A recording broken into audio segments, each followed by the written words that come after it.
Welcome to Plastic Model Mojo, a podcast dedicated to scale modeling, as well as the news and events around the hobby, where we hope to be informative and entertaining and help you keep your modeling mojo alive.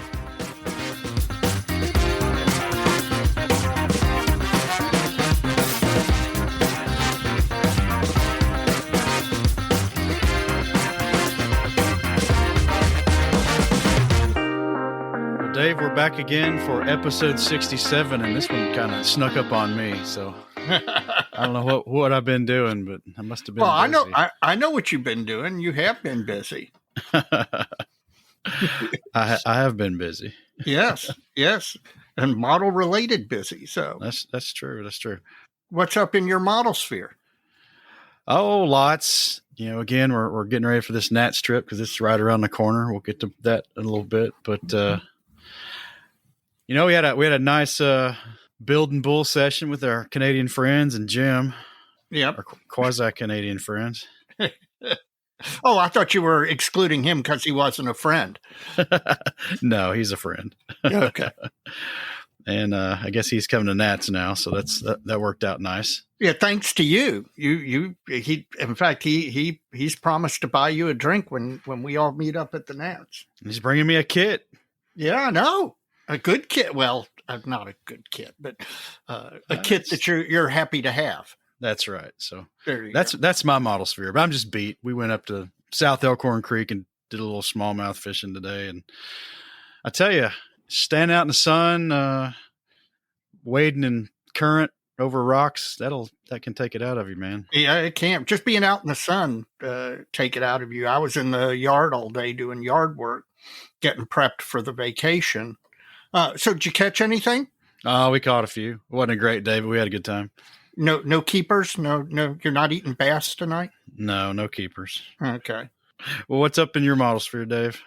Well, I've been making progress too, and we'll talk about that. But the Nats start to seem real about now. Now is when the time when it kicks in, where you're starting to really realize it's going to happen. It's going to happen soon. Then you start thinking, okay, I got to remember to take this. I got to remember to take this. I've already got a spot in my basement where I've started to pile stuff that I need to take to the Nats for people.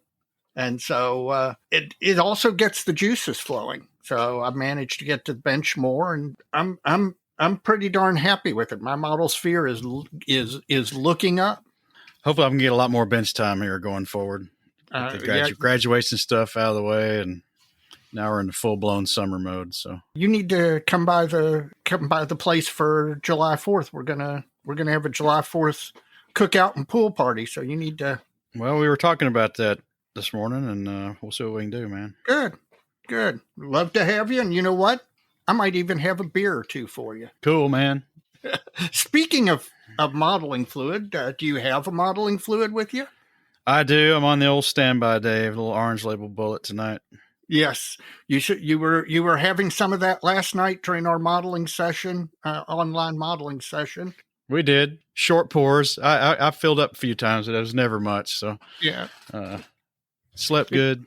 That's about it. Felt fine. It seemed to work well for you. You were getting stuff done. You know, that may be the first build and bull session we've had that actually did modeling. Yeah, it does tend toward the bull rather than the build most of the time.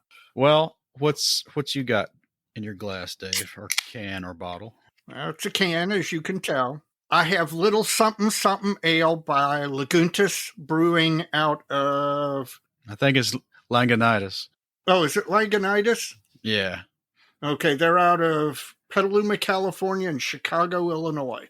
2 locations. I was going to say, I hope the water, this is from the California water, not the Chicago River water. That's good. I've actually had this beer once before, about 2 weeks ago, and really enjoyed it, and actually had neighbors over, and wife enjoyed it, and the neighbors enjoyed it, so I thought I'd stock up on a little more. So, well, I've had it too, so. I have no doubt that at the end of the episode, I'm going to have good news to report. Well, a couple other things before we get rolling. I should have mentioned this at least one episode ago, maybe two, that I had mentioned that OKB Grigorov, the company makes all the 72nd scale stuff, was a Russian company. Well, Yep. it's not. It's a Bulgarian company. Oh, is it Bulgarian? Yeah, I didn't know. I was always under the impression, because of the name, I guess, that it was a Russian company. I think Chris Medding and somebody else told me that. Oh, okay. I've just failed to get it corrected. In fact, there's a splash on their homepage now, just in case folks are confused.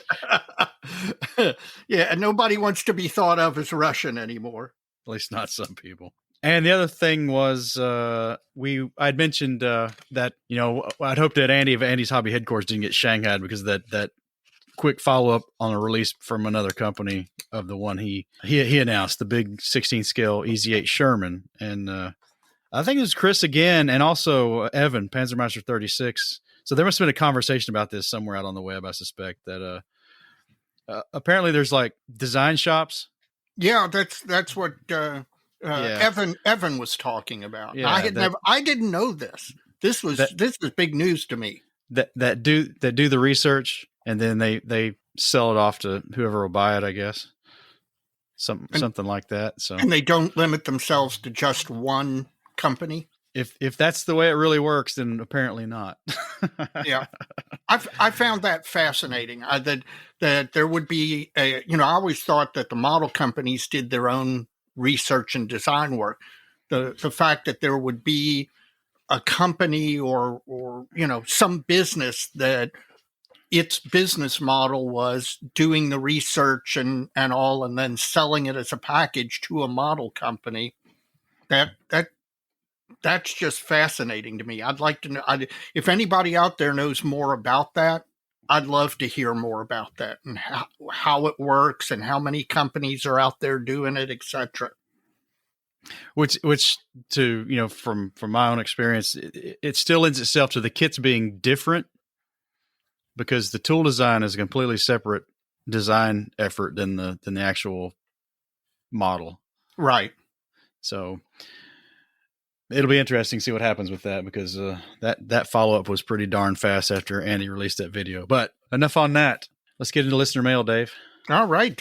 Anybody emailing us lately? People are always emailing us. Yes, they are.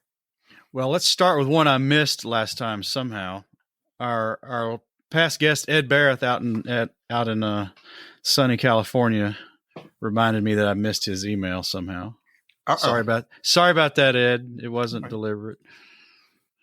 But like in a good engineer, he was monitoring the situation and took corrective action. That's right. He said our listener's comment is correct. Now, the comment he's referring to is in episode 65, talking about the other category of models built for destruction. Mm-hmm. He says, to be fair, most are deliberately built for destruction by the entertainment industry. True enough. He knows that because that's his neighbor's job. Oh, really? That'd be cool. Yeah. But most of them, get BB gun targets, etc. Yeah, it's a firecrackers and put the boat in the creek. That's always a good one. And he enjoyed Mike Mikowski's appearance. I guess that was in 65 also, our real space friend. Yes. And he had met Mike in Vegas, and they were kind of kindred spirits, he says. So, oh yeah, he enjoyed the real space discussion. I know a couple of people out there who probably did too. And distinguishing between rockets and payloads, he sent me a long list, five different kits of satellites, etc., and possibly lunar landers, maybe. Yeah, I'll have to look. But everything from 72nd scale up to 32nd scale. But these are payloads, not rockets. And he also says there's websites out there where you can download paper models for spacecraft. Yes, I have seen those. In fact, I think I've seen one or two of those at a Wonderfest before. That wouldn't surprise me. And, with these, he gives them out to teachers when he goes to schools and stuff. But scratch builders have to start somewhere, he says. That's right. Well, Ed, thanks for the information, man. Let's move on. All right. Who we got next? Brandon Walters from Guelph, Ontario. He's written in before. Yes, because we had a discussion about Guelph. Guelph. That's right. I think we're straight now. Well, he answered my call about kid builds that went wrong. This reminds me of one that went wrong for me ages and ages ago. It was Revell, and maybe it was a monogram before that, the USS Enterprise, CV65. Yep. He got a kit with a warp flight deck. Says it looks more like one of those British carriers with the ski jump on it. Yes. And he had no luck getting it settled down because nobody in his household ever built models, and all he had was Elmer's glue. Ooh. Yeah, I built a lifelike dinosaur with Elmer's glue one time. Did you really? Yeah. I was young. Oh, man. That might actually predate the monogram B-24 Dad and I built. Maybe. I don't remember. That's a long time ago. We're gonna have to get you some deep hypnosis to recover these memories and determine if the dinosaur became before the B-24. All right. Moving on. Eugene Suda. I hope that's correct. Modeling injury, Dave. Uh-oh. Eugene's from Arlington Heights, Illinois. All right. I think that's Chicago area. I was going to ask if you thought that was Chicago area. I think it is. Thank you. You know, I read your mind. Maybe I'll be able to figure out if that dinosaur was the first kit you built by the end of the episode. Maybe we should do a Karnak routine. There you go. That's right. He has an X-Acto story while changing his X-Acto blade. And what did he do here? He closed his bench drawer too hard, and the X-Acto rolled off and went right in his leg. So, ooh, stitches were involved. Yeah. Lessons learned. Just slap some super glue on that cut and keep modeling. That works sometimes. Now he uses Frisker's branded knives because they're flat. They'll hold a number 11, and they also have a 4-jaw chuck, which is something X-Acto actually went away from, which drives me absolutely nuts. Yep. I use the Fiskars and the Alpha. Both have the 4-jaw chuck, which I absolutely like. They don't come loose nearly as easily. All right, Eugene. Hope you don't have that happen again. Well, that reminds me, we were on the Build and Bull session last night, and Ian mentioned I talked about previously somebody making an X-Acto handle that was weighted toward the rear so that if it got dropped, it went bottom first instead of blade first. And he said he had a handle like that, and it fell off the bench, and he instinctively reached down to try and catch it and came down on top of the blade because it was falling point up. So maybe there's no perfect solution. One that doesn't roll off the bench. Yes, that is the best solution. Well, this is probably the single most common injury. Yes. Maybe not dropping it, but cutting the crap out of yourself. Yeah, getting cut with an X-Acto blade when you didn't intend to. Stephen Lee. All right. Yeah, he says he's going to start working on the foam with 3 Floyds as soon as possible. And I think, did you send him a potential? I sent him the information that I had. Okay, which wasn't much, unfortunately. No, unfortunately it wasn't. For some reason, 3 Floyds is being very shy, and we need to get them out of their shell because we certainly have the mass worldwide audience that can help grow their distribution. Yeah, that's right. They're too busy making beer. Well, I got to say, if it's a choice between talking to us and making beer, I want them making beer. But hopefully they can carve a few minutes out to talk to us. I hope so. That'd be interesting. Yep. Unless there's no story there, just some guy saw them and thought they were cool. No, those packages are too perfect. There is somebody who there definitely has that in their past, or who knows, maybe their present, and they were too well done, particularly the Barbarian Hayes one. So I'm bound to determine we're going to get to the bottom of this story. In addition, he says, quote, shines like justice. Excellent surprise call out to Cake, who are awesome live. Yes, that was a musical tidbit, musical reference to the band Cake. The song is Short Skirt, Long Jacket. By the way, by now, do most listeners realize that you, in most episodes, drop in some sort of musical reference somewhere along the line? A lot of them do. And they just kind of pop into my head. That one was just, somebody said shine. That's the first thing. It's a free association or random association kind of Gotcha. curse I have, I guess. All right, Steve. Thank you. Glad you got the music reference. Greg Williams. Where's Greg from? Oh, Ohio. He's written in before. We were talking about level up builds last time. His grandfather served in World War II driving an anti-aircraft half-track in Europe. Oh, and wow. he's got the 1/16 scale M3 half-track from Trumpeter sitting in the stash. Still to build yet, and he says that will be the one he really wants to knock out of the park. Don't wait too long. Don't keep putting it off till till one day you get better. Get better and then do it, because you can always do it again, but go ahead and you don't want to be there at the end thinking about, oh, I only wish I had built this kit that I wanted to build. Well, he sets himself up for success early because he says he wants to leave it pristine like it just drove off the factory floor. So that takes the weathering of it off the table. Yes, it does. And I would say, you can't hit it out of the park till you step up to bat. So absolutely. Oh, that's good metaphor. You're going to have to get on it. That's a pretty big kit. That's probably not terribly huge in 16 scale, but no, I'm sure there's a lot to it. I suspect there probably is. Well, good luck, Greg. I'm sure it'll be great. Yep. Robert Smith, man, the lead singer of The Cure, follows our podcast. Oh, dear, dang it. You beat me to that like by that much. I was just about to make it with you making all the musical reference. I was going to get one in because I knew the name Robert Smith and The Cure. Well, a different Robert Smith. This Robert's from Syracuse, New York.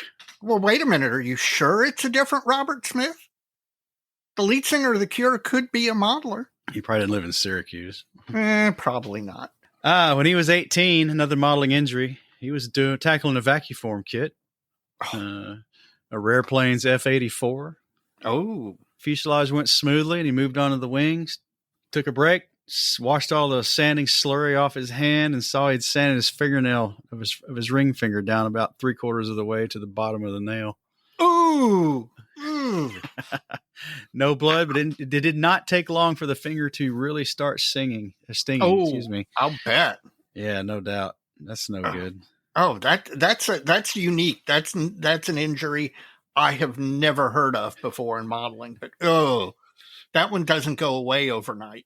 And he says he did the X-Acto in the thigh thing as well. Haven't we all? Yeah, haven't we all? Says the finger was worse though. Oh, I believe it. I believe it. Like I said, the X-Acto in the thigh. I mean, it hurts. It bleeds. You seal it up, and might be sore the next day, but then it's gone. That you file your nail down. That'll last a long time. And finally, Michael Karnaka from New York City. He wishes us well to Omaha. He's going to stay at home and turn green with envy. Well, go on our Facebook page because there will be tons of photos from Omaha. I can guarantee it. I always feel like I want to do that, but I always end up enjoying the show too much to take pictures. Yeah. I didn't post from Vegas. I didn't post as many as I wanted to, but well, somebody who really knows what they're doing always posts a huge expose. Yes. So for us on the models, it's probably best just to link to somebody else's better work. Right. And we can take all the fun photos of us being stupid with everybody. Yeah. Wait a minute. Are you suggesting that we and the OTB guys and PPP are all going to get a little silly out there? We'll have some fun. We'll see what happens. I'm sure we will. All right. Well, here's his question this time. All right. He wants to ask us both, what is the strangest or oddest thing you may have seen at a model show or convention over the years? Now, I'm going to make the rules here. This can be anything. It doesn't have to be a particular model. Anything strange or odd at a model contest or show. Oh, God. There was a phase in modeling about 25 years ago. And thankfully it has, while it's not completely disappeared, it's faded a lot. You remember what Phoenix Follies were, right? Yes. Yes. Phoenix Follies, which I think was out of England, may still be around. I don't know. They did figures, and they did figures of mostly scantily clad women who Compromising situations. in compromising situations, and most of these female figures probably could not stand upright if they were real. The proportion, let's put it this way, the proportions were exaggerated. And some of these things were just, some of them were in poor taste. Some of them were, well, all of them were in poor taste. Some of them were just unbelievable. You're like, why would anyone want to model that? And I saw some of those at shows that you're just like, okay, why would you bring it out and show other people you modeled that? That doesn't say good things about your mental health. So thankfully that has toned down. It's not completely died off, but it's toned down a lot, which maybe is a sign that people are getting better mentally. I don't know. But some of those are some of the oddest things. I can think of a couple others, but what's the oddest thing you remember from any show? You'll remember this. I think it was at I don't know how many times they've had it, but it was the time I went to the IPMS National Convention in Dayton. Okay.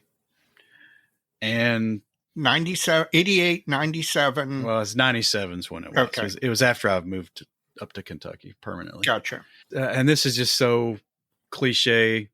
This is the thing that the subject wasn't what most people think it would have been, but the statement that was made was a classic IPMS cliche. Which was? Somebody had modeled the Titanic on the like the National Geographic photos, right?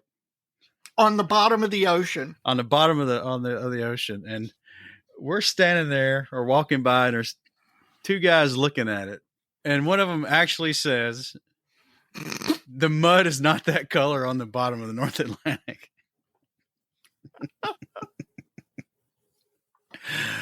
Oh God, I love that. Like, God help us, we're doomed, man. That is one of my favorite stories of all time. And you hope, and I'm sure he wasn't, but you hope the guy was joking. You hope that was two good friends and that was an inside joke. It could have been, but I don't know, man. Yeah. It's certainly believable that it wouldn't have been a joke. So there's something in the timing and the manner in which it was said that I'm not so sure it was a joke. Yeah.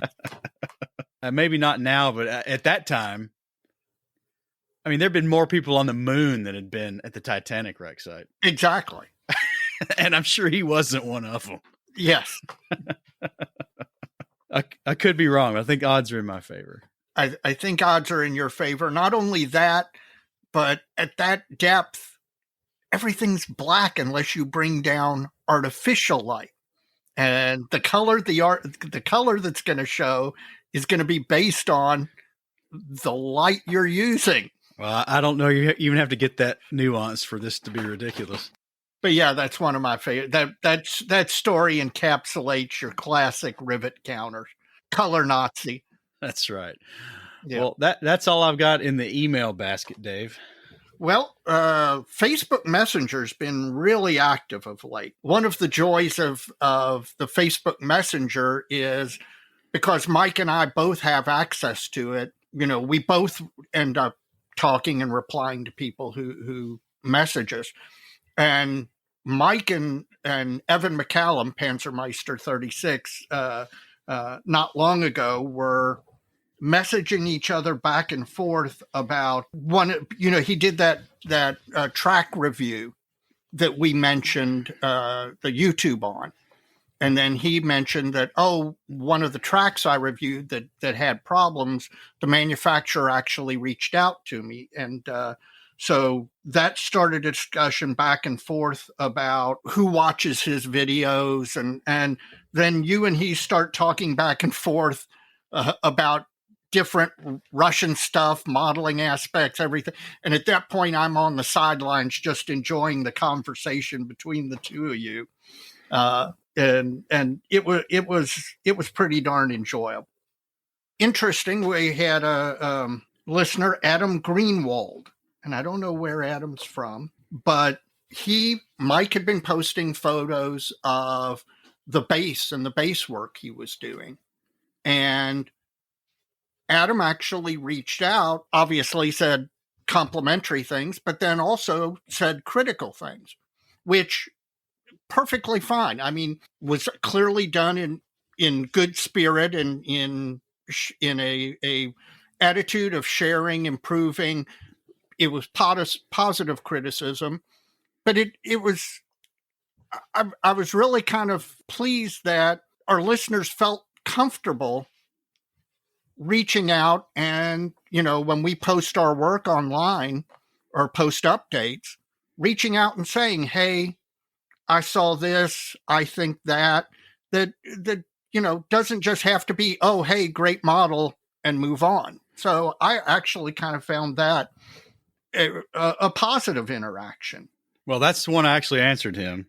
Yes. And, I assured him I took no offense, and he was not out of line to say anything. And it was kind of kismet, because we'll get into it in our special segment later, but there's actually one aspect of that build that I'm not as happy with as I might have hoped to been, and he kind of hit it on the head, and we'll talk about that later. But I appreciate it. I appreciate the feedback, and it was right on the money.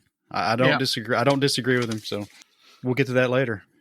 Tyler Artis, and again, we've interacted with Tyler before. He builds all sorts of stuff, all sorts of different things. He's building the Mini Art bulldozer, and he was talking. There are a lot of long cables on it, and he was talking about the fact that when clipping the parts for these long, thin cables, you end up breaking them when you cut them. The act of cutting them off the sprue ends up causing them, because of tension or whatever, to break or snap. They've all got knit lines in them. Yes. And he actually reached out and asked about how you handle that. Now, you can do something like use a very thin razor saw to cut the sprue join, but I will tell you, I've got a pair of the God Hand clippers, the side cutters, and while they are not cheap, I mean, you're paying, God, I forget what I know. I paid north of $40 for the pair that I have, and actually, I have two pairs, so that's the insanity that I go to. But got two hands, exactly, yeah, Edward God Hands. And I've told him, since I have had those and used them exclusively, I have never had a long, thin part snap on me like that, or break in the middle, or break under tension. There is just something about those cutters and how precise they are and how well engineered they are and how sharp they are, that it's not a problem for me. So, well, I know everybody can't invest that kind of money in a modeling tool. It certainly will save you a lot of heartache on a project like that. Well, it'd save you from having to go buy a second Mini Art kit. Yes. Yes. Yeah. That might make me want to replace them with something else anyway. That's a whole other ball of wax there. Yep. Yep, that's true. Because, I mean, cables and pipes and stuff like that are, in the scheme of things, actually probably some of the easier stuff to replace with either third-party aftermarket or scratch-built other materials. Got any more?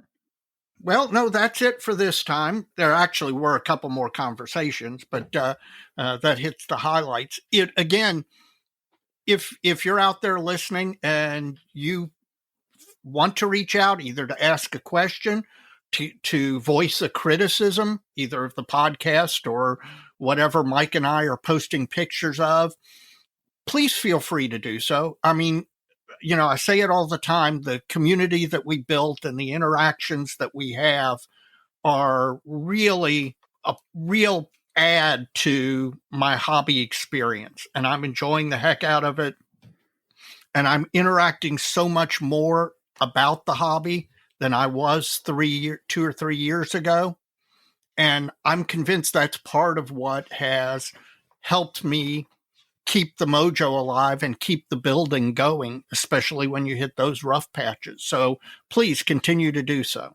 And the email can go to plasticmodelmojo@gmail.com. Keep them coming, guys. We love it. We do. Absolutely. Now, this is the point in the podcast where I interrupt the smooth flow of the conversation that Mike and I have going and remind you that if you're listening to this podcast when you're done, if you would please rate the podcast on whatever podcast app you listen on. Give us 5 stars. We'd appreciate it. Subscribe if you haven't subscribed. That way you don't miss an episode. And finally, tell a friend. Our podcast continues to grow, amazingly enough. Mike and I keep waiting for the point where it's like, we got to top out sometime, but it continues to grow. And that's in large part because you, the listeners, are telling other people and bringing them on board. And we're so grateful for that. Thank you very much. And when you're done listening to our podcast, you can check out all the other podcasts out there in the model sphere at modelpodcast.com. That's a consortium website set up with the help of Stuart Clark over at Scale Model Podcasts. He's set that up to provide a direct banner link to all the other podcasts who've chosen to participate in this greater family of pods with us, or pod of pods. Pod of pods. Modelpodcast.com. That's where you can go find single links to take you right to the other podcasts. And it's a great way to at least get your foot in the door on all those. You can subscribe to them if you want after that, but you can find them all there, modelpodcast.com. In addition to the podcast, we got a lot of blog and YouTube friends out there on the internet. We've mentioned him before, Stephen Lee, Sprue Pie with Frets. He's got a great blog you need to check out and follow. Chris Wallace, Model Airplane Maker, YouTube channel and blog, great blog. In fact, yes. Chris just dropped a video today, which would be June 25th at the time of this recording, that deals with the seam filling in complicated spots where you don't want to lose a lot of surface details. So yep, check it out. If you're in the 72nd scale, you need to check out Jeff Grove's Inch High Guy, all things 72nd scale. He's always got a lot of projects going on, and he pumps out a lot of models. He is a freaking building machine. And, sometimes when people do that, they build a lot, but they don't invest in quality, necessarily in the quality. They're more going for the quantity. That's not Jeff. Jeff manages to crank out these builds where he builds, 16 of the Arma P51 BCs, and every one of them, the quality is just fantastic. He's an amazing modeler. And finally, Scale Canadian TV, our friend Jim Bates. And hopefully Jim will be moderating our podcast roundtable at Nationals with all the other guys. And he's threatened to wear a suit. Tie-dyed suit. No. Well, it could be. I don't know. But he is actually threatened because he apparently said last year in Vegas when he did the MC for the roundup we did there, that next time he was going to wear a suit and like a really bad wig. Yeah, well, that's possible too. That'd and maybe a little red nose, one of those clown noses. Well, I just meant lounge lizard hair, not necessarily a clown. Well, either way. Maybe an open shirt and some gold chains. All right. Well, that's our blog and YouTube friends. And finally, as I say every episode, if you are not a member of IPMS USA, IPMS Canada, IPMS Australia, IPMS Norway, or whatever your national IPMS organization is, please consider joining them. IPMS is a multi-country, worldwide organization that really does a lot to benefit modelers and modeling, and helping modelers find each other and form local chapters. And the local chapters are the backbone of modeling. It's where you get to hang out with your modeling friends. I highly, highly recommend you join your national IPMS chapter. Well, Dave, one of those messenger conversations you didn't mention was somebody who had just done some good interaction with Dr. Miller. You are right. All right. So, Dave, let's have a word from our sponsor, Model Paint Solutions. You got it. Plastic Model Mojo is now brought to you by Model Paint Solutions, your source for Harder Steenbeck airbrushes, David Union power tools, and laboratory-grade mixing, measuring, and storage tools for use with all your model paints, be they acrylic, enamels, or lacquers. Check them out at www.modelpaintsolutions.com. We are back once again, and once again, it is Wagon's Ho for Omaha, Dave. I can feel it, man. My palms are sweating and itching. I can feel my wallet trying to jump out of my pocket. How long we got? At the time of this recording, Dave, it is 24 days away from the IPMS National Convention in Omaha, Nebraska. Oh my gosh. I did not realize it was quite that close. Oh, well, man. Under 30. It is because the first is not far off. The end of the week, Friday. Yep. Well, I tell you what, it's getting exciting because Posse's coming. The geeks are coming. The Aussies are coming. I'm sure there'll be other people who are coming that we don't know are coming. Yep. Maybe from podcast land. Maybe. Yep. Good on them if they make it, and we'll meet them there too. It's going to be exciting. I can't wait for the round table. I hope we get that worked out. I know John's working on trying to get that shifted around a little bit because it's right when we're supposed to be bussing down to the Sac Museum. Yeah. So there's gonna be a lot of people sitting around waiting for us, and we're not going to show up if because I'm not missing the museum nor the meal that we've paid for at the museum. I tell you, in addition to all that, it's just getting exciting because well, like I said, all the people who are coming. It looked like Jim wasn't going to make it, and I made a suggestion to him to not buy the expensive ticket straight to Omaha from the West Coast, and I guess now he's going to fly to Salt Lake. Then they're going to truck it on over to Denver and pick up Bonani and whoever else is there with him and caravan on to Omaha. Now, that's a lot of driving, but by yourself, that would really suck. But with a bunch of like-minded individuals all going to the same thing for the same reason, that's not going to be so bad, I don't think. Oh, no. Whenever we go to model trips, driving to contests, the conversations make the time go by. Everything from alternate history to, just regular modeling bull to, talking about what you're looking for, what you want to see, what you're entering. Just, it makes the time pass. Because last time I went to Omaha with Rich Giddig and Dr. Terry Hill, and we did it overnight, and I drove, and I will tell you that night passed super quick because we were all sitting there talking to each other about a million different subjects: music, TV shows, movies. The time passes. It won't be long now. I know. I cannot wait. Folks need to check out the seminar slate. It's up there. It's getting full, man. There's a lot of stuff going on. A lot of great stuff to learn and see and participate in. So. And the world's largest traveling hobby shop. And that too. So don't let the gas prices scare you. No, absolutely. Come on out to the Nationals if you're planning on it. And if you haven't planned on it yet, plan on it. That's right. And listen, here's my tip of the day. Don't spend all your money on the first day. There will be deals throughout the weekend. Don't be one of those guys, and I've done it before myself, who blew the majority of my money right away, and then you're walking around the vendor room for the next 2.5 days going, I wish. So gird your loins and guard your resources. We're getting close. You better get on it if you plan on attending, because it is literally knocking on the door now. So absolutely looking forward to it, Dave. Hell, the Australians are probably already in the air. I want to know if Goldfinch is going to be able to smuggle that kangaroo in for me.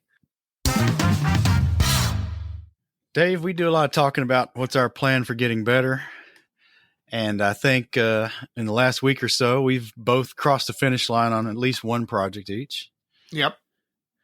And I think maybe we ought to size up what happened with our efforts and kind of look at those project completions and through that lens, kind of how how were we successful at getting better, and what did we get better at, or what new thing did we try, or whatever else we could think of. Well, and not only that, but talk about what completing a model does for your mojo, does for the actual finishing of a project, because I do think that's something that's often overlooked as far as modeling goes, actually finishing a project. Well, Ed Baroth talked a little bit about that, so let's knock that one out of the way first. Sure. So, won't you start? What does finishing one do for you? Well, the one I finished recently was actually a model I started 30 days ago, or more or less 30 days ago. The Bronco Dongfang 1, which I completed as a Soviet SS-2 sibling short-range ballistic missile. And the biggest thing that completing a model does for me, particularly if I was successful in applying some of my plan for getting better ideas, if I successfully pulled them off, is that it gets the mojo flowing. There is something about finishing a model that makes finishing the next model easier, particularly finishing one. You and I both tend to sometimes let projects drag out, and for various reasons. This model was done beginning to end 30 days. Now, it's not the most complicated model ever. It's not a ZIS-2 on a base with a whole bunch of detail parts and all of that stuff. But it does make you realize that you have the ability to crank out models. And when you do that, it gets the blood moving. I will tell you, since finishing the SS2, my I don't want to say level of building because that's not right. My production level has increased dramatically, and I attribute that wholly to actually finishing a project. How about you? What does finishing do for you? It gives me physical record that I can actually finish a model. Well, yes, of course it does that. I'm usually pretty glad to get something off my bench, not because I'm sick of looking at it, though sometimes you are. But finishing, I love it when it's getting close, and like for me, I had all these sub-assemblies on skewers and popsicle sticks and all that, and as I'm starting to meld everything together, I'm just throwing that stuff in the garbage. Yeah, and it just really feels like I'm moving the needle on something, because at that point, when you start putting subs together and putting stuff on the base, I mean, every little thing you do in those modeling sessions really moves the needle on the thing being done, right? Because it's like right. stuff gets amplified because those little things coming together make huge differences in the finished model. Whereas before, this sub's not that different than the other because they're both painted and weathered the same, and neither one of them are a complete thing in and of themselves. So it just sometimes it feels like you're spinning your wheels. Yeah, especially on a long project. Again, right. The virtue of the one I finished was because of the low parts count, because of the fact that it was an out of the box build, a relatively simple fit. I built it and painted it, finished it in 30 plus days. Whereas the one you finished, you've been slaving on for what, a year more? I would have to go back and look at all my archive photographs to see actually when I started gluing those parts of that gun together. It's probably shameful. Well, let's not bring shame into it. It's it's more than 2 years. Yeah. To be honest, it kind of languished on the shelf, and it's kind of during my big dry spell when I tried to start it. But since we started this podcast, I guess I kind of picked up steam on it after I finished that PT-76. Was kind of the first thing I finished when we started in 2020 with this show. Right. So the better part of 2 years off and on to get it done, which is still too long, but I got it done. Well, and while I'm enjoying this sense of accomplishment of finishing the SS2 in 30 plus days, I've got to wonder if the sense of accomplishment on a project that's stretched out over 2 years doesn't really add a lot more to the mojo as far as bringing it across the finishing line and realizing that you can get something done. That's an interesting point. I think, as we get into the details and nuances of the project here in a little bit, I think there's a lot that was learned, but as far as the absolute joy of finishing it, is it any more or less? You may be right. I don't know that it is. That's a great question. It's something for listeners. I mean, are you happier? Do you get more joy out of finishing a project that went very quickly, or do you get more joy out of finishing a project that drug out over a couple of years? That's an interesting point, and I'd like to know. And as a side to that, is it more important that it's a build that's gone well, regardless of how long it took, versus one that was kind of meh or didn't go well, or you weren't happy with the final product? I guess that's what I'm saying. And I can kind of speak to that. The mosquito that I finished that I struggled with was definitely, I just pushed it over the line to finish it. It's a meh build. It's not something that I'm ever going to put on a table anywhere. It goes in the case, never to be generally seen by anybody but you when you come over to the July 4th cookout at my house.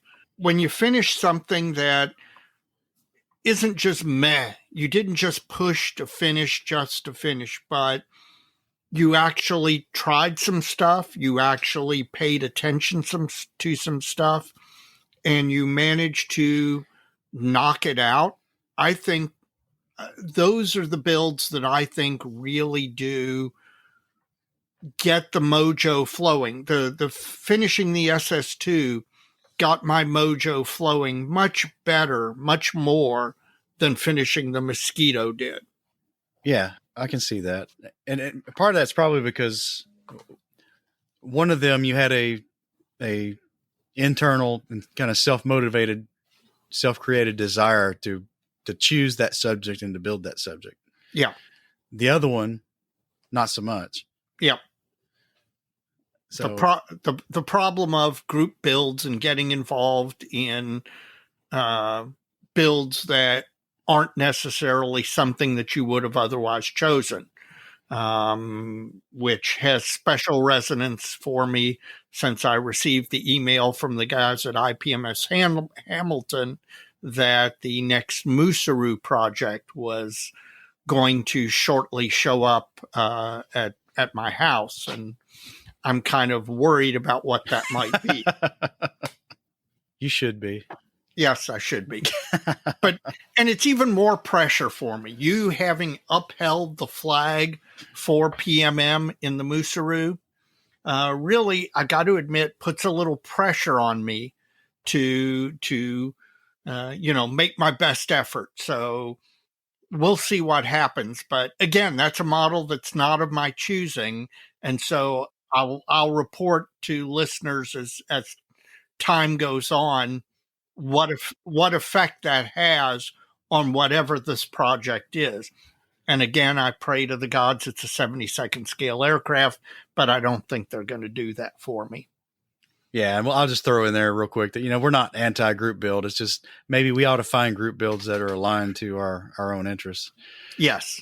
Like the Posse's M3, M4 group build for Nats. I mean, there's some guys in there knocking it out of the park. Oh, absolutely. Absolutely. Clearly they like Shermans and M3s. Yes. Yep. And that's the thing, maybe, is to find a group build that you're actually interested in. Don't just participate in a group build to participate in a group build, but find something that you're actually inspired to do. And maybe that makes it easier to do that group build thing. Yeah, and that's for folks like us who kind of struggle with them. Some people can jump in and just do anything, but I think you and I are alike in that regard. But we're digressing from our topic here. We've had success. Why focus on something that's less than success? So you've succeeded. The ZIS2 and base and everything, we're calling it basically done. So what all did you learn? What did you get out of it? What lessons are you going to carry on? What things do you think you still have the ability to improve on? Just go to town. Let's see. To self-grade the project, I give for what I wanted out of it, and for my satisfaction, my expectation of the build, the end product. I give the gun an A, and I give a lot of my peripheral equipment and detritus around on the ground there, discarded equipment and stuff. I give that an A. The base itself and the scenery, I might stretch that to a B-, because there's some stuff there that I think I could improve on still. I think it's the best base I've ever done, but still not quite there. But let's back up a little bit and talk about the gun. Yeah, focus on the positive. Well, but there's stuff to be learned and in the negative as well. And it wasn't that negative. It was just, not, it wasn't an A. I don't know. That looks like an A to me. So tell me about the gun. It's a mini art kit. It was fiddly, lots of small parts. Back in listener mail, we had somebody talking about the thin parts breaking when you cut them off the runner. That was an issue a time or two on the ZIS. And I threw in a photo etch kit that wasn't designed for the mini art kit. There was a ZIS2 gun that was a maquette. Well, yeah, sort of Italeri. It was a Italeri ZIS 3, which is the 77.62 millimeter centimeter gun, right? Yep. And then this wafer of flash that had parts in it that if you gave a big enough of a dam, you would cut them out of that sheet of flash. They were really horribly molded and really poorly tooled parts to change the gun shield, to change the gun. It was a mess. But anyway, Edward ages ago released a photo etch set to improve it, and it needed it. So Edward never released photo etch for the much better mini art kit? Not yet, no. Really? Because that mini art kit isn't that new, is it?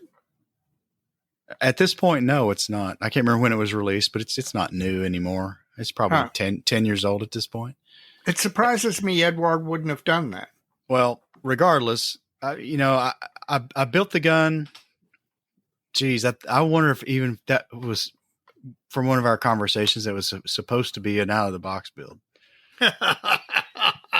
You have zero ability to build out of the box. Well, that's a different topic. I improved on the kit as best I could. It's a very fragile kit. It was a hard build just because handling it was kind of not fun. Prone to breakage, prone to damage. And then in the painting of that thing, it was like, okay, we're not going to dry brush. Even though I cut my teeth on that and lived in that world for a long time. The PT-76 build kind of was the first move out of that kind of weathering philosophy. Yeah. And it's not bad. I learned a lot of stuff on that one, but on the gun, I kind of pushed it a little further, and I used lots of greens on that thing. When I started posting the finished photos on Facebook, Evan McCallum commented on the 4BO color and that he liked it and wanted to know what I used. And I was like, well, it's more of a matter of what didn't I use. And we'll talk about that in Omaha.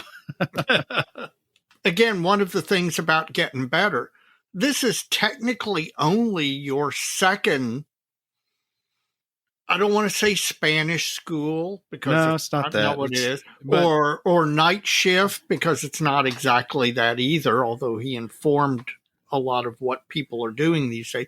But it's only your second non-classic dry brush finish model.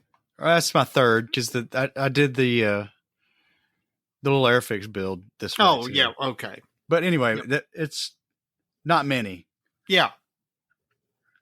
Though on my schedule, that's kind of it's many trips around the sun. Well, you'll just have to build a little faster. You'll get there. It came out good. I like the finish on the gun. I like the way all the greens kind of came together in the end. I was a little worried at first because I started picking out details in different colors, and one of the colors I picked was a green that was more on the brown side of olives and not yellow, which I think the real 4BO color tends to fall. And it's like, ooh, that's not looking good. But when I started doing the pen washes and all the oil paint rendering and stuff on the gun, it just kind of worked out. So in that regard, that build helped me push it a little further.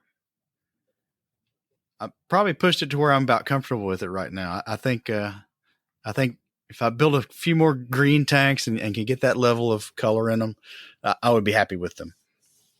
Maybe like a KV-85. Yeah, probably. Or Katyusha launcher. What about the base? I mean, the one place you're grading yourself lower is the base. But yet you admit that it's the best base you've ever built. What, did you chicken out on something? Is there something that you look at it and you think that, okay, obviously I was trying to do this and I didn't accomplish it? Or is it just, I did good, but I know that there's more that can be done? What is that? Well, it gets back to that listener mail we got through Facebook message from Adam Greenwald, who offered some constructive criticism on the base. And I said earlier, I think he kind of nailed it. There's just not a level high enough of variation in color in the vegetation, probably, and even texture in the vegetation, and also in the earthwork, which the lesson for me is that before I put the model on that base, it really looked like it was going to be enough. But then when I changed the dynamic of the contrast by putting the model on there, all the contrast and the groundwork just kind of normalized. That's interesting. So the next time I think if I do something like that again, I'm really going to have to push it as far as I pushed it on the gun, as far as highlight and shadow and all that, is to really turn it up like another notch, turn it up to 11. Because with that base, I built it. I put all the stuff on it, all the vegetation, all the earth, and I did the paint it black thing that you see on Night Shift Modeler, right? Right. And then I brought it all back to the earth tones, and I was really happy with it. And then when I put the gun on it, it just it didn't look like I'd done very much. That is something that I found as far as weathering goes in modeling and doing weathering. Whatever you think that you did never is enough when you finally finish it. I mean, it's amazing how it mutes back out as you're finishing the model. Now, again, I'm not a huge fan of the Spanish school where you get the really super high contrast, but if I weather and I look at a model and I think, yeah, that's really weathered. Okay, then I go ahead and do the decals and all that stuff. And then I'm like, wow, a lot of that weathering and a lot of that contrast disappeared. Where'd it go? And that's still something that I struggle with. So I think next base I do, I'm just going to turn it up a little bit and see how it goes. Gotcha. Now, as far as other things, one thing I did on this model is I really put an equivalent time into all the supporting stuff on the base that I put into the primary model.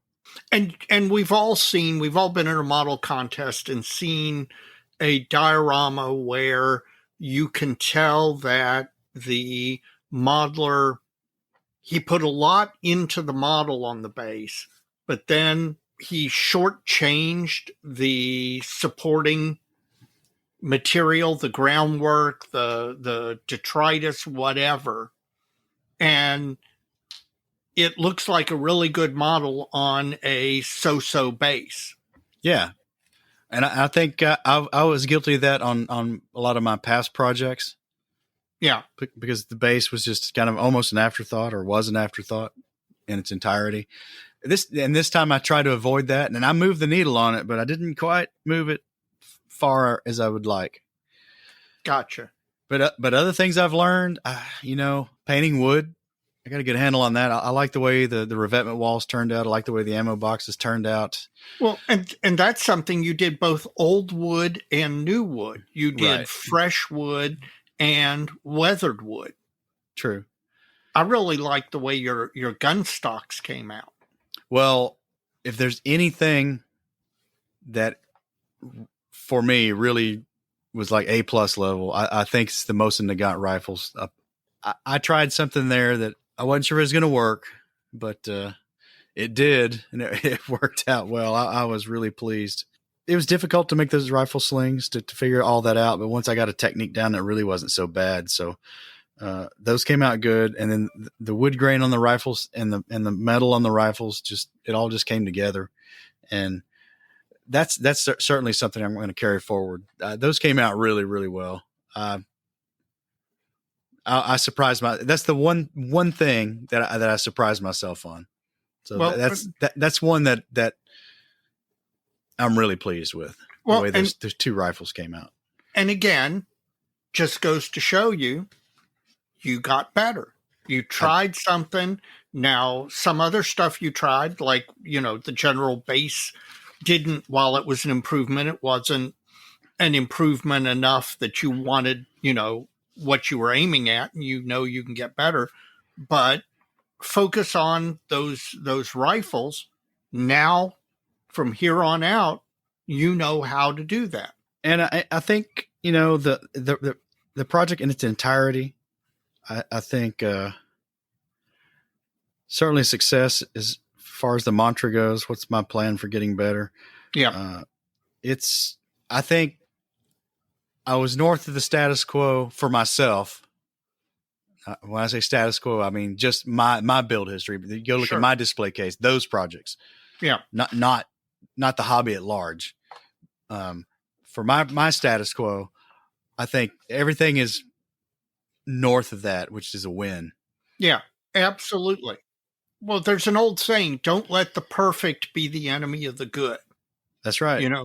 Don't beat yourself up over whatever fell short of what you saw in your mind's eye, when you can look at, say, the rifles or the gun and realize, okay, I did a lot of stuff really, really well, judging to the standard of what I wanted to do. The fact that I didn't hit everything that way just means that I can carry my plan for getting better into the next model. Yep, that's true. And I have no doubt your KV85 base is going to be fantastic. Well, base, that made me think of one more thing on it that I may do different. Now, I told you that this was kind of I joked it was a tentative finish, right? Right. And I say that because some of the issues I have with the base, I could still address if I wanted to. Right. But at this point, you're afraid of effing it up. Yeah, I could F it up, and sometimes it's just best to leave well enough alone. Yeah, take the win. Take the tie. Yeah, right. No, it's not a tie. I did better than a tie. No. But the other point is that one thing I see a lot of people struggle with on bases is base size. Yeah. This one is still just a little bit too big, like maybe 10%. Do you know what I remember? Shep Payne may have commented on it to some extent, but the place that I really remember reading about that was for Linden. Yeah. Talking about people in general make the base too big. And I try to avoid that, but I think if I was to do it completely over again, I would cut that front right corner off at a 45-degree angle, like split trailed arm to split trail arm. Yeah. And take out that big dead section in the front. It's not huge because I've kind of I tried to encroach some of the discarded equipment out that direction to kind of alleviate that, but right. It's just a little bit too much. So lesson learned. Well, again, that's the whole point of this, is learning lessons by finishing, and not only getting enjoyment out of it, not only being satisfied yet not satisfied. You're satisfied with what you did. You learned lessons. You recognize your successes, but then you promise yourself, okay, I'm going to build on this, this, and this. Yeah, exactly. Yeah. Good way to say it. Yep. Well, what about your rocket? Well, I'll tell you what, one of the biggest for me wins out of this SS2 was the fact that I finished it, and I finished it in 30 days. Now, again, not a complex kit, not a lot of parts, but given the fact that my last couple of projects have taken some significant period of time, it was nice for me to know that I can, if I focus on it, knock out a model that I find satisfactory in a little more than 30 days. I've always said this about airbrushing, but I think it's true pretty much in all aspects of modeling. The best way to get better is to do it. And many of the most successful modelers I know are modelers who crank out subject after subject. Jeff Groves, Inch High. I mean, the man knocked out 16 P-51 BCs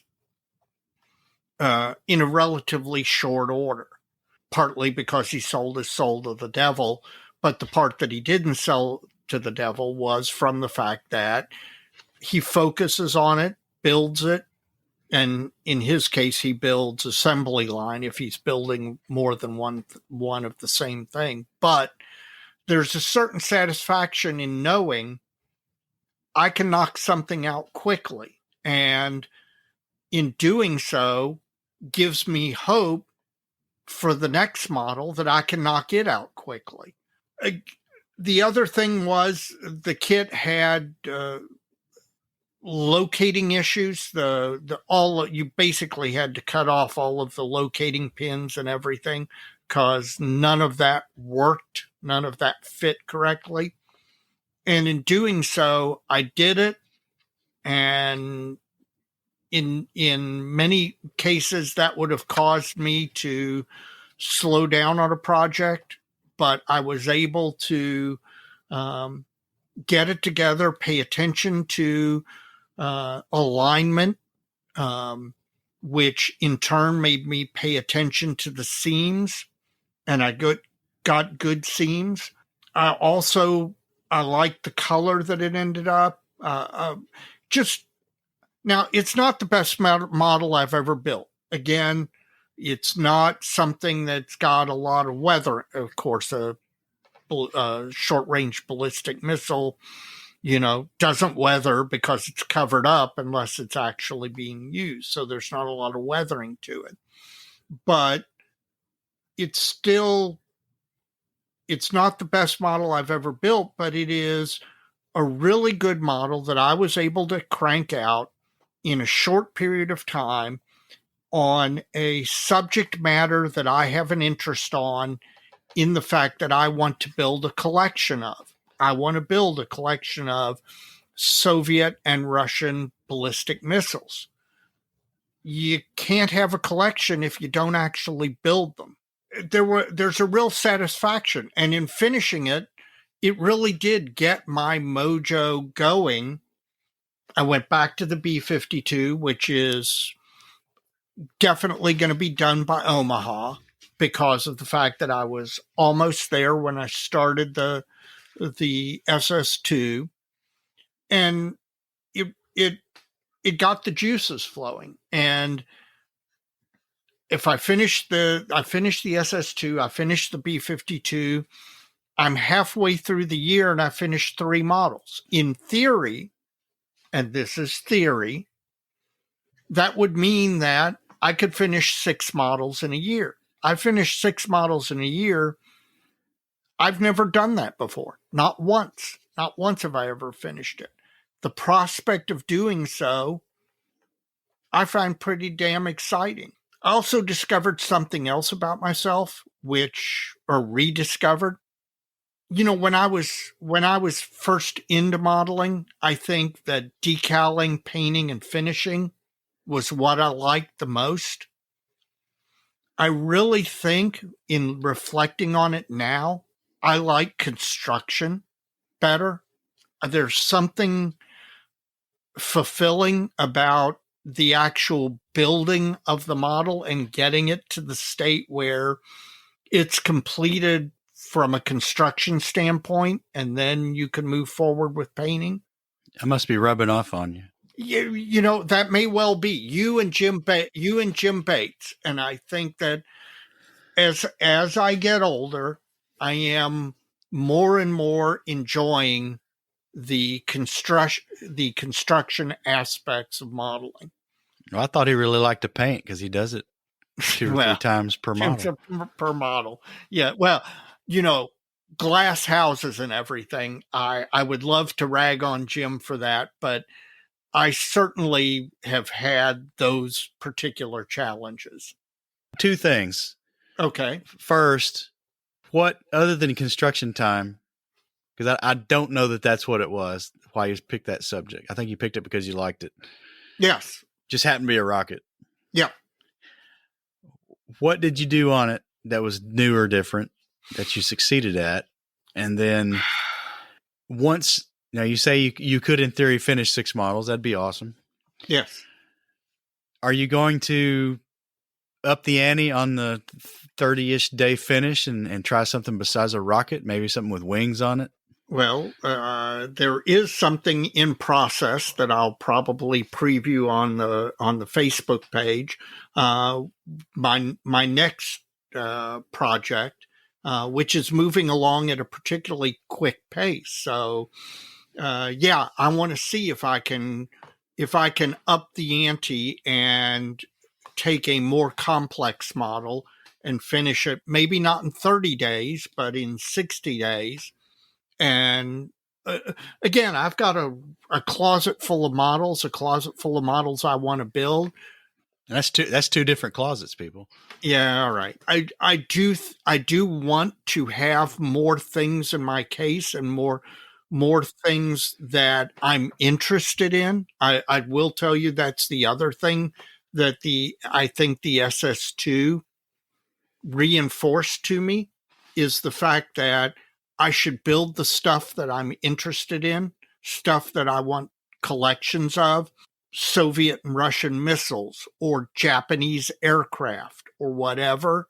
You know, it's nice to stray out of the genre and learn new stuff. And with the M30, I'm certainly doing that. But by the same token, I've found that if I finish a model in the genre, in the stuff that I'm interested in, it brings me a lot of satisfaction. In regard to this model, one of the things that I think that I paid special attention to and that it worked for me was both seams and re-engraving. I did both of those things and I like what I did and I think it looks good. It did better than I have done previously in those 2 areas.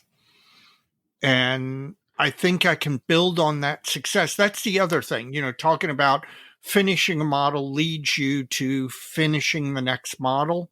If you finish a model and you do some stuff really well on it, I think that reinforces your ability to do that same stuff really well on the next model.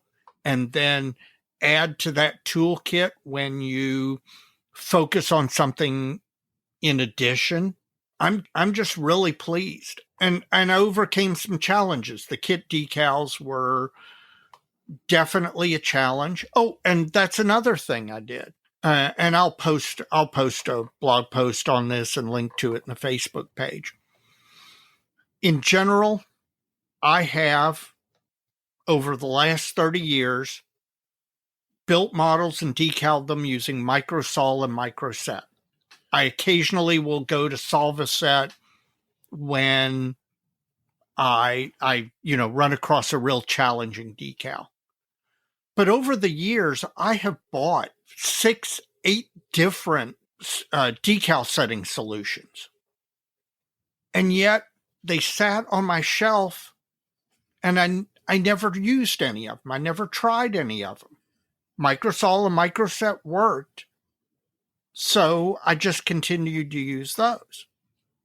And the nice thing about this missile with these so-so decals, I decided, you know what? Instead of microsol and microset, I'm going to try one of these other 6 formulations that I've got that I've never used. I bought over the years and they just sat there. Go ahead and try them. You might discover that you prefer them. Now, in this case, I used Tamiya and it worked as well. I'm not sure it worked particularly that much better than microsol or microset, but I learned something by going ahead and trying something different. I think that there's a lot of times that we as modelers buy stuff, to have, but then we never break out of our habit to try something new because we're comfortable where we are. Part of your plan for getting better is stop being comfortable where you are. And so in this case, I used those decal setting solutions. They worked really well. Again, I'm not sure it was a huge improvement over microsol microset, but I experimented with it. I now know something about it, and I can try a different one next time and see if I find something that I like better. Even an experiment that doesn't lead to, okay, I'm changing what I normally use, is still an experiment worth doing. True. Yeah. I agree. Folks, we're going to turn the page on this chapter of our builds and get on to some new stuff. So we're going to finish some new stuff. So keep building, keep practicing, keep trying new stuff. And let us know what you think. Let us know what finishing a project does for you. Does it pump up your mojo?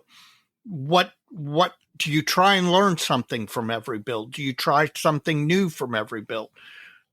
This is an area that I think that modelers don't quite focus enough on. So I'd love to hear from listeners on the subject.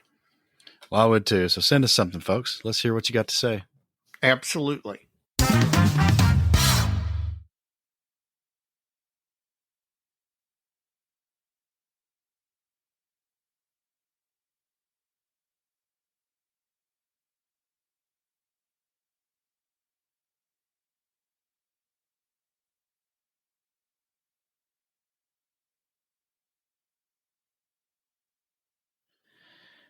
Dave, I know my bench is looking a little empty now for reasons we just discussed, but that's not going to last long. Maybe it has already started having things creep onto it since I took that photograph for Facebook. But what's on your bench that's not finished yet? Well, as you know, the SS2 sibling got finished and is off the bench. The B-52 has got its about 3/4 of the way through the painting. It's got its base coat, and because the B-52 is one color, if you just paint it one color with no variation, it's going to look kind of boring. And if you look at a real B-52 in real life, because of the fact that there's maintenance and panels and all of that, there's variation in the scheme. So I'm going back and with a lighter color, filling in panels, doing streaking, doing all sorts of things to break up the monotonous gray color. And it's about halfway through that process. Then once that's done, it is a real quick hop, skip, and a jump to gloss coat and decals. And I'm really looking forward to the decals on this one because it's a bird my brother flew in combat. So I'm really looking forward to getting the decals on that one. Also, having crept onto my bench because we had the bull and build session last night, I started an Airfix B5N2 Kate. I have a particular interest in Japanese World War II aviation. Have made a promise to myself that one of the things I was going to do once, at least one of the models a year that I built was going to be a Japanese World War II aircraft. I've had the Kate kit for a couple of years now.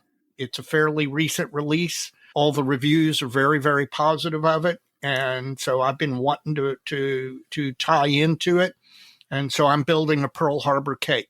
They don't have an old one, do they? Or is this what's? No, Airfix did not have an old Kate. This is a new tool, and they released it about probably 4 or 5 years ago, maybe a little longer. Time flies when you're not modeling as much as you should. And it's, like I said, all the reviews are very positive. It's modern Airfix.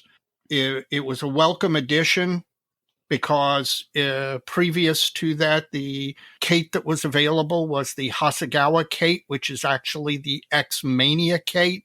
And those molds are old. That's an understatement. Yes, very, very old. And the Hasegawa kit's still a fine kit and can be built up into a very nice model. But because of when it comes from and all, it's got just a super rudimentary interior. And, because of the greenhouse canopy that the Kate has, you can see into the interior. So the Airfix kit has an actual interior. So I'm really looking forward to this. And I think that's about it as far as things that move. The M30 needs to move forward, but I just need to. I started chipping, then I stopped, and I need to get back to chipping. But I will tell you part of what's inspiring me, and probably will have me getting back into that right after the Nationals, is what I've been seeing you doing lately. So what's your benchtop look like? Well, it's ready for finishing something else I haven't finished yet, or starting something new, or both. Both. Definitely both. Yeah, I think so. Maybe more than one both. All right. Maybe more than one new. Things have gotten interesting. All right. My build horizon. I've got to get the E16 out of the display case and back on the bench, and I might have done that already. You're in the easy part of that. I mean, you've got it all assembled. Oh, that's just the plane, though. I could start painting the plane. Well, no, I can't. Would you rather figure out how to attach the launch trolley to the plane before it was painted or after? All right. Your hesitation is your answer. Exactly.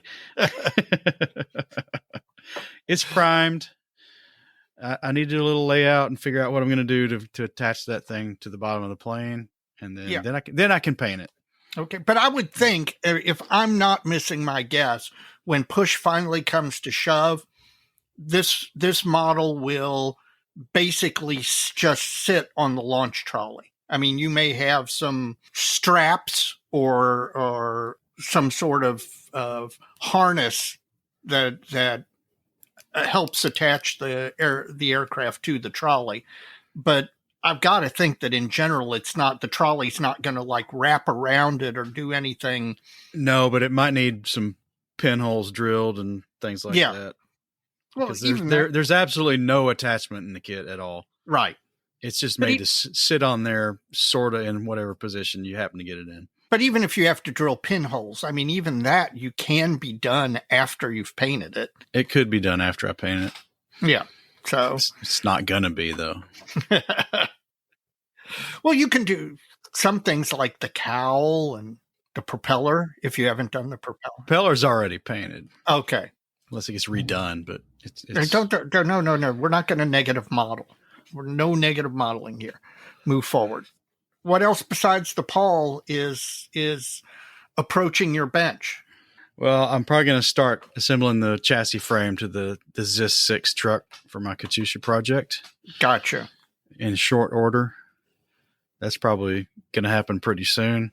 Mm-hmm. And then I tell you, we don't mean to mention him all the time, but he's such an influencer. Especially in this case. Modelers at large these days. Martin Kovac's Night Shift Modeling on YouTube started over the last 2 weeks of an IS-2 Tamiya kit. And man, I've enjoyed all his stuff, even though some of his subjects, some of these heavy tanks and stuff, like the Japanese heavy tank, and then that big American heavy tank, and then that French heavy tank, those subjects to me are big yawners, but they're good palettes for what he's showing us how to do. Right. This one is right in my wheelhouse. It's a kit I want to build at some point. I've never built one, but I've got this KV85 project kind of on the back burner, or waiting in the wing would be a better way to say it. Because I got off to a false start a few years ago and pretty much trashed that effort. The modeling landscape has changed. That's going to be a lot easier build. And his build of his IS-2 really makes me want to start my KV-85 in earnest. I can see why. I mean, it is for folks who have that, World War II Soviet armor in their wheelhouse. What he's doing and the way he's approaching it, really fantastic. And he's really showing techniques too. Well, he always does, but this one's it's not just the technique, it's the subject. Yeah. So that it's a double whammy for me. And they're good videos. But anyway, back to us, I'm probably going to break out all my KV-85 kits and really assess them for what is going to be the primary carcass I'm going to build this on, whether it's going to be the Bronco kit or the Trumpeter kit. I don't know yet. I was going to ask you, do you have a preliminary plan for what you think would be the map that you'd follow going forward? Well, it's going to be one of those two kits as the basis. I don't know which one yet. They both have warts, but I've yet to digest it all to figure out which warts are more. I don't know how to even say it. Which are more easily correctable. Which is the smaller of the poison pills? Because neither one of them are great. They all have problems. The turret issue with both of them is off the table because I have a resin turret now that is really, really beautiful that I'm going to use. So don't have to worry about the turret problems with both those kits. It's just the whole dimensions, and this is where, my vlog camera needs to come back into play. I really need to break those kits down for what they are and make a choice as to which one is the one I'm going to start with. I'm probably going to pull from both of them. I mean, that's almost guaranteed. Well, and really wasn't the thing that you found the most challenging on the KV-85 was the turret problems. So hands down. The turret having been solved makes the whole thing a whole lot more doable, right?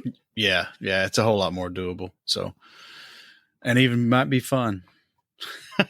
Now, I remember at one time you told me there aren't a ton of photos of these things, are there?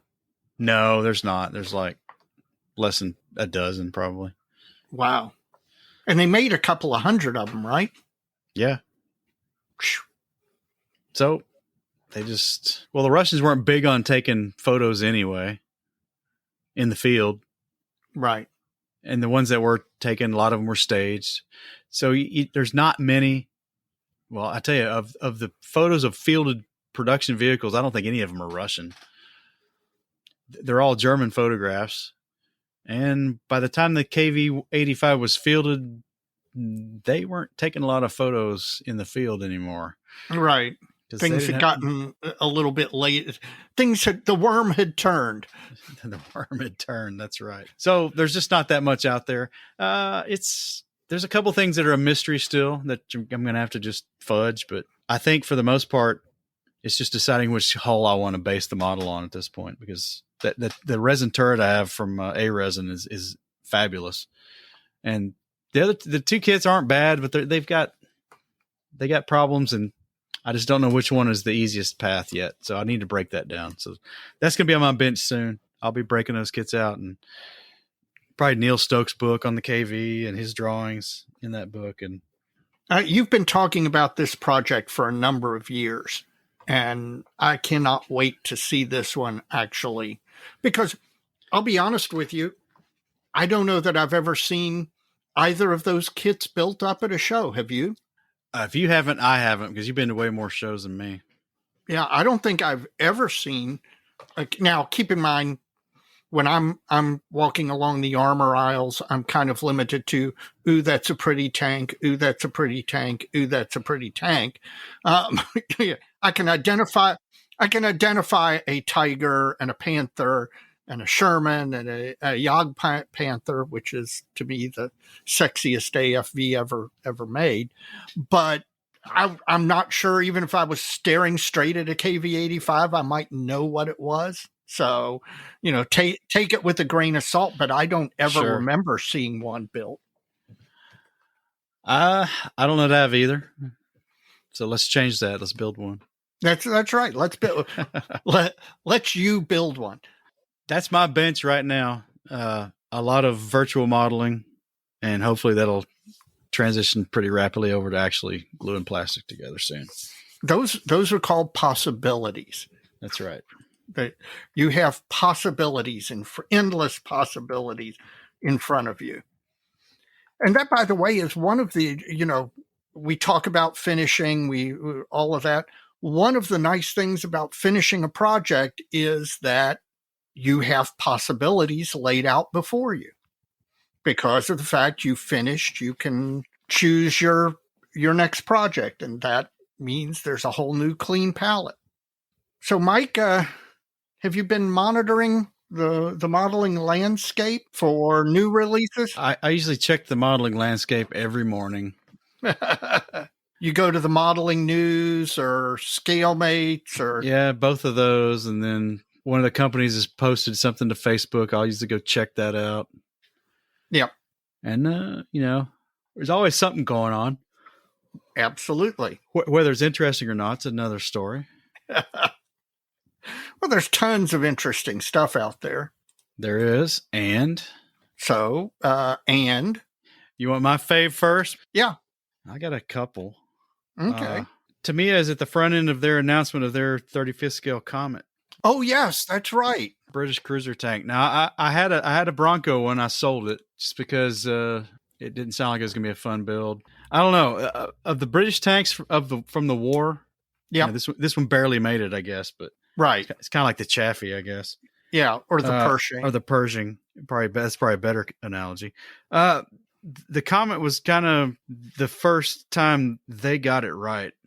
Yeah. I mean, it wasn't a big clunky square turreted thing or some overcomplicated little riveted thing. Yeah. They had learned lessons and had applied them. And, from the Comet, then we get the Centurion, and, they're kind of falling lockstep with most of the other Allied powers at that time going into the Cold War, right? Right. But this is a cool looking tank. I like it, and Tamiya's doing one, so it's not going to suck. Oh, that absolutely, it's not going to suck. Not that the Bronco one did, but I don't know. I wasn't that into the Comet, but I might be into it enough to get a Tamiya kit of it. That might be. Well, that's one of those things that you get the Tamiya kit of it. Even if it's not in your wheelhouse that you want to go crazy with it, that you can just take it out of the box, assemble it, paint it, and you're going to have a nice model. Probably. And it probably comes with a canvas mantlet cover in it too, unlike the Bronco kits. What's your top fave this time? Well, this is kind of a weird one. That's all right. And it's only because of the weirdness of it. Do you have any idea what a Lafley V15T is? Not specifically, but Lafley is a French company who made trucks and tractors. That's exactly what it is. This is the pre-war and obviously 1940. It looked It doesn't look, well, it's kind of the Jeep equivalent, but it's got 2 extra tires on the tiny tires on the front up by the radiator, which I assume was for like going over ditches or something like that. This is an ICM kit, right? Yes, this is the ICM kit. Well, is there a new boxing? Because that kit's like a year old. Oh, is it? See, this is there. Maybe they've reboxed it. It says with Hotchkiss machine gun, so maybe that's the new part for me. I didn't know. This is one of those things you look at and you go, "That's weird," and it looks so French. It's not funny. I mean, this is absolutely something that the French would build, and it's 35th scale. It's not my wheelhouse. But it's just freaking kind of cool, and I gotta say I like it. So that to me, I mean, who knows? I might actually end up getting that. That might be of interest to me. So what's your next one? Oh man. Tsukimura. Has I knew this was coming. 32nd scale. Henschel HS 129, but this time they've kitted the B3 version. Yep. Which is the one with the big freaking 75 millimeter anti-tank gun under it. Yep. I don't know why I like that plane so much. Because it's a tank. pretty much, especially this one. Yeah. I talked myself out of the B2 version. Yeah. You're not going to talk yourself out of this one. This one, I don't know, man. This is going to be close. I don't know. Because that plane's not very big. It's twin engine, but it's not very big. Right. It's single seat, twin engine, but they were small engines. Yeah. It is not a particularly large model, even in 32nd scale. So that doesn't help me not buy it. I know. I'm not necessarily here for that. You know what else? If you build a brewed up KV-85, you could mount the model, and it'd be a nice display with both that tank and then the brewed up T-34-85 or something like that. No, you could. This version wasn't that widely fielded. Yep. It wasn't that big a success, but that's a lot of gun to put on an airplane. Yes.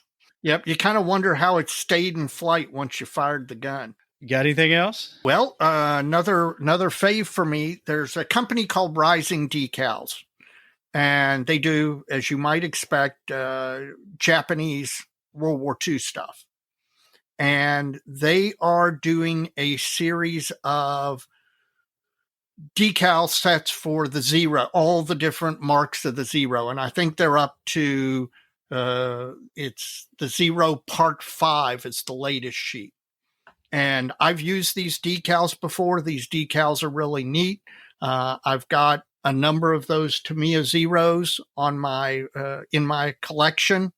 I will tell you the Tamiya Zero is the best kit I've ever built in my life. Built 2 of them, and I'm anxious to build more. So I've got to say, I think I'm going to, it's not like I have no decals already. I have over 500 sheets of decals, each of which has multiple aircraft on it. So it's not like I need more, but I want these, so I'm probably going to get them. I bet you will, Dave. So you got any more faves, or are you going to a yawn? I'm going to a yawn or two. What did Hobby Boss release now? No, it's not Hobby Boss. It's Dragon. Oh, okay. They've kicked out a bunch of their old stuff again, and it's not even. It's like a bunch of prototype flak panzers. And one of them is, the Kugelblitz. Right. And then the obscure one-off, probably Battle of Berlin, the 88 mounted on a Panzer IV, I think, maybe, chassis. And the Ostwind, the 33.7 centimeter hex turreted on a Gotcha Panzer IV. That one's not bad, but the other two are, for me, are big yawners. I don't understand why they're not kicking out anything new. Well, I see why. That's not exactly true. Given the landscape right now, I would think their viability would depend on them releasing something new. When was the last time Dragon released an actual ground-up new kit. In other words, it wasn't, a one in their catalog that they added new parts to or some, but just a completely new kit. Any idea? I have no idea when it was. It's been so long at this point that nobody may care. Maybe so. I mean, maybe they don't think. Maybe they're riding what they got and riding it into the ground because they don't think they can compete with the folks who are out there now. Somebody out there in the model sphere told me something. I can't remember exactly what the circumstances were, but there may be more to their demise than just competition. Oh, you think it might be ownership issues with the ownership group?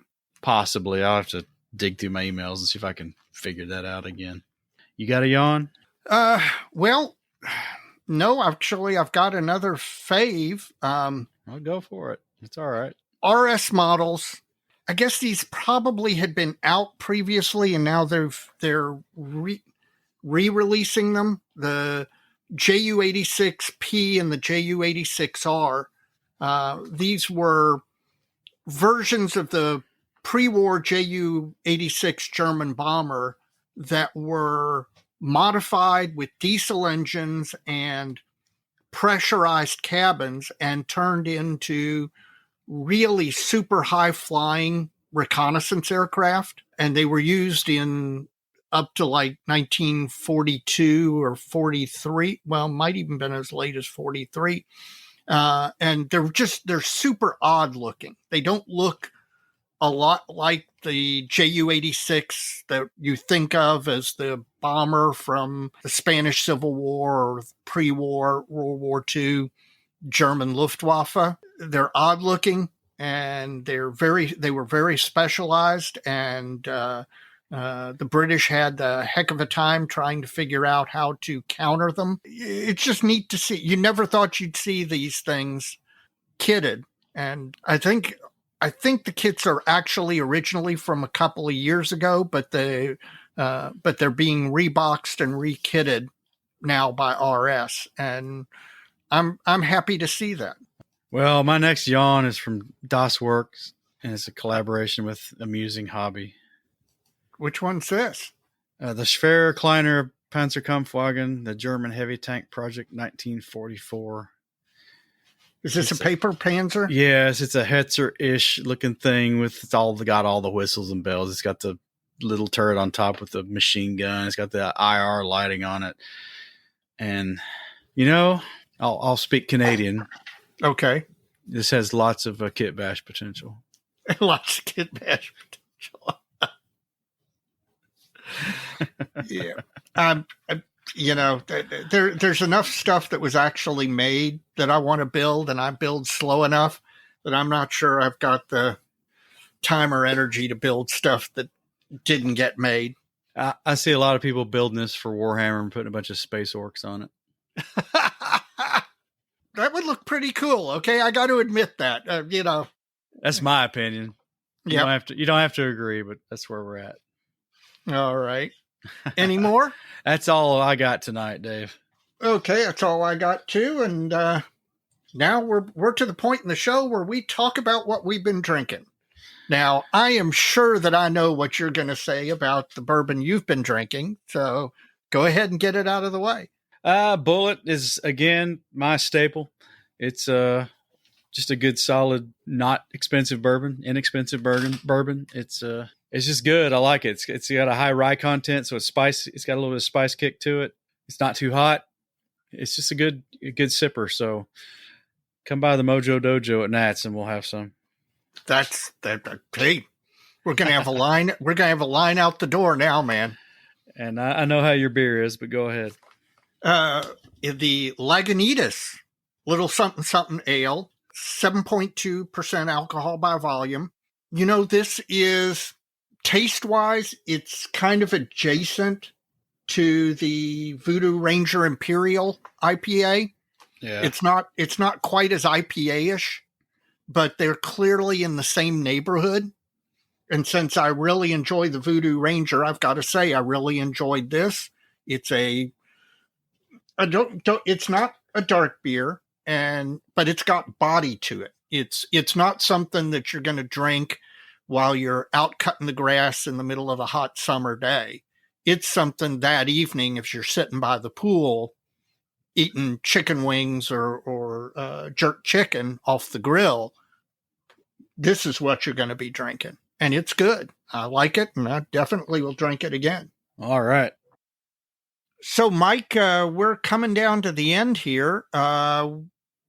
Let's do some shout outs. Do you have a shout out? Well, I always want to shout out those who have contributed to the podcast.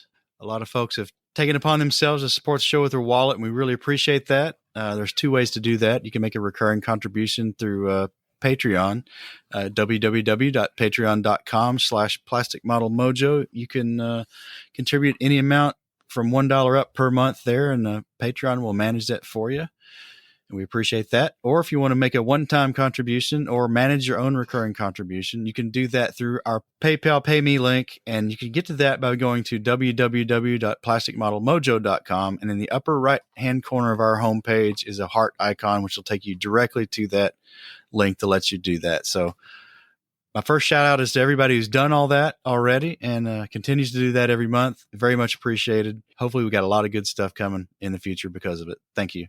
Well, I'd like to shout out Jim Bates. By the time you listen to this, Jim has promised that he will drop a new episode of A Scale Canadian TV. So go over to YouTube and watch that. For all the grief I give Jim, and it's all in the nature of good-natured grief that is the way that guys show affection for each other. Jim's a great guy. Jim's a good modeler, as much as I give him heck about not finishing, or Mike gives him heck about painting the same model 2 or 3 times. But he is well worth listening to, and he brings humor and humanness to modeling and makes you realize that this is not or doesn't have to be super, super serious.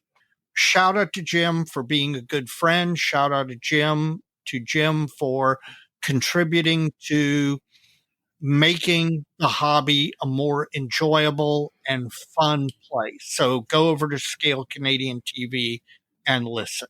And for me, there's one more, and it's a collective one.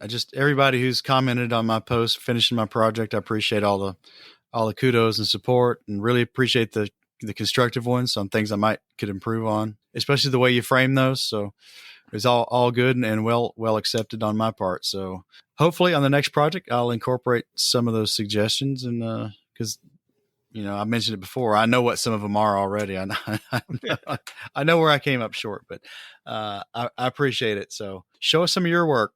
We'll see what you got going on. And my shout outs along the same vein, all of the folks who've reached out on Facebook Messenger and communicated with us, asked us questions, sent us photos of what they've been doing.